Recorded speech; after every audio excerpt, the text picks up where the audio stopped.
Grisant, n'est-ce pas? Le parcours en montagne russe des devises à l'échelle du globe au cours des 17 derniers mois fait l'envie des parcs d'attractions. Malgré nos efforts, nous ne trouvons pas la formule qui mettra fin à des fluctuations aussi importantes. L'économiste John Maynard Keynes s'était attelé à cette tâche dans les années 30. La mondialisation devait nous aider à remédier à ces variations. Les instruments dérivés, pensait-on, seraient le dernier remède. Pourtant, les fluctuations paraissent plus marquées.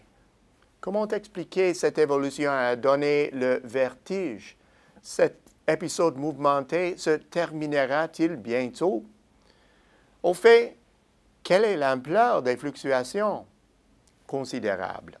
Les devises des marchés émergents se sont collectivement dépréciées de près de 15 % depuis 17 mois par rapport aux billets verts, certaines monnaies étant exposées à de plus fortes fluctuations. Les économies émergentes sont les suspects habituels, mais au regard de leur faiblesse structurelle, est-ce bien logique? On peut sérieusement en douter.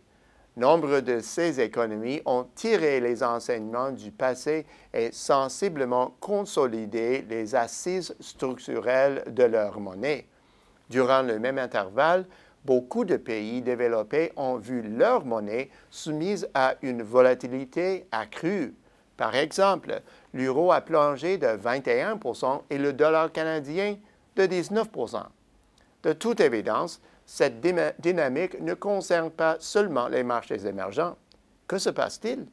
En termes simples, le grand renversement évoqué dans notre propos de la semaine dernière a une profonde influence sur de nombreuses devises.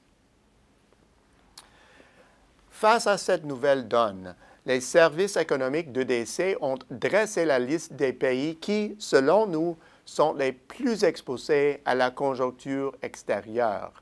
Notre évaluation s'est fondée sur 4 indicateurs: la croissance du crédit dans le secteur privé, la balance du compte courant, les flux de portefeuille et la vigueur du contexte commercial du pays.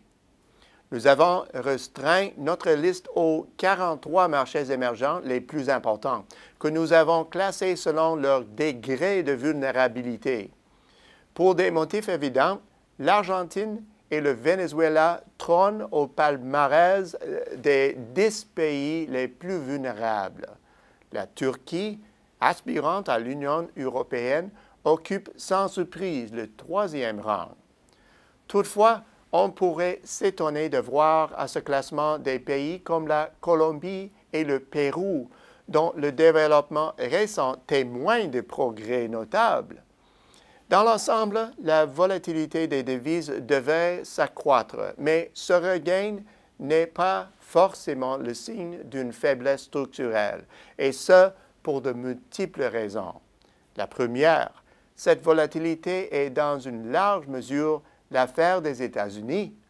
Au fur et à mesure de retrait de la marée de liquidités injectées par la Fed, le courant formé par le reflux secoue pratiquement tous les marchés hormis des États-Unis, et il est presque impossible d'y résister. En fait, ceux qui le font en payant le prix. Par exemple, le renminbi, très contrôlé par les autorités chinoises, s'est déprécié depuis le début de l'année d'à peine 4,6 % par rapport au dollar américain, surtout en raison de la dévaluation du mois d'août, mais il semble bien que les exportations chinoises en ressentent le contre-coup. La deuxième raison, l'incidence de la volatilité sur les marchés a incité de nombreuses économies émergentes à se restructurer pour mieux se prémunir contre le mouvement des devises, notamment en augmentant les réserves en devises, en minimisant l'exposition aux dettes libellées en devises fortes, en abaissant les ratios des dettes libellées en devises et en créant un fonds pour parer aux imprévus. Dans le secteur commercial, tous les pays BRICS, à l'exception d'un seul, détiennent de dettes libellées en devises représentant moins de 40% du total des dettes. Enfin, la troisième raison. La monnaie des marchés tributaires des ressources naturelles fluctue en fonction de la variation des cours des produits de base, manifestement en chute libre. Quelques marchés émergents se sont dotés d'amortisseurs financiers pour se protéger de ce genre de choc, mais il est quasi impossible d'en éviter les retombées. Alors, comment cette turbulence change-t-elle les activités des exportateurs canadiens? Tout d'abord, elle leur procure des gains substantiels de compétitivité auprès des États-Unis, la locomotive de la croissance mondiale. Ensuite, notre réussite sur le marché américain ne devrait pas donner l'impression que cette situation est généralisée. Loin de là.